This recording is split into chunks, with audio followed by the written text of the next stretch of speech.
Problema. Good morning po. Oy, teka muna. Tata Eddie, opo. Diretsuhan pala yun. Opo. Para mas maganda po pag hindi prepare. Kasi nandito po yung inyong magandang palay. Ay, kamusta po? Ito, napasakit. Kamusta po yung inyong pagbubukid? Okay lang. Ano po yung inyong masasabi ngayon kaysa dati? Medyo gumanda nga ko ngayon. Opo. Kahit man ako nagkaroon ng aberya, Oo. nakabawi pa rin. Habol pa din. Yan pa paano? Paano po niyo sabing nakakabawi? Tumaas ang ani ko eh. Yes. Kamusta po yung mga ginagamit po ninyo na dati at ngayon? Ay iba. Gamit ko dati. Minsan, talagang di natin may iwasan yung mga gamot. Oo. Ay ngayon, hindi na nga lang ako nakabili ng ibang gamot. Wala na pa akong pambili. Ano po yung ginagamit ninyo ngayon? Ay, pulyar na ano, yung full harvest. Oo. Ano pong masasabi ninyo sa full harvest? Ay sa ngayon, hindi ko pa masabi. Kasi kung nagkaani, saka ko sabihin, gumanda nga. Testing pa lang to eh.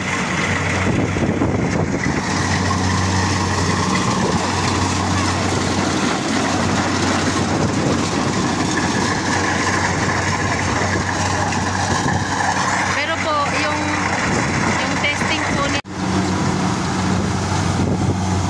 ayan po. Pero yung testing po ninyo, kamusta po yung kuhol? Awa lang Diyos, ang puhol, namatay din naman yung iba.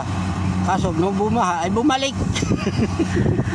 Pero ilang beses po kayo nag-spray sa kuhol? Isa lang. Isa lang. Sa damo po? Parang hindi ako rin.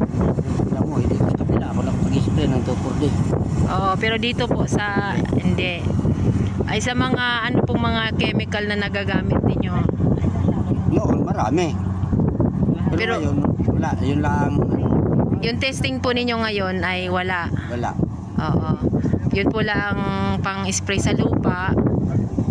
No, yung iba ay, saka yung, ano, full harvest. Yun lang naman ginamit ko. Ngayon. Oo. Sa madaling sabi po, ang inyo pong palay ay wala pong lason na spray. Ano po?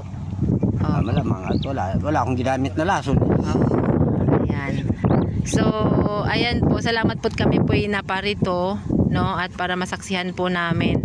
Kami naman po hindi namimili ng palay, subalit kami po nanghihinayang, kaya gumagawa po kami ng makabili po ng inyong pinaghirapan. Na sabi nga po ng isang kasamahan natin, hindi daw po binibili yung kung ano lang, ang binili daw po yung pag-alaga. Ganyan po pahalagahan dapat ang mga farmers. So maraming salamat sa lugar na ito.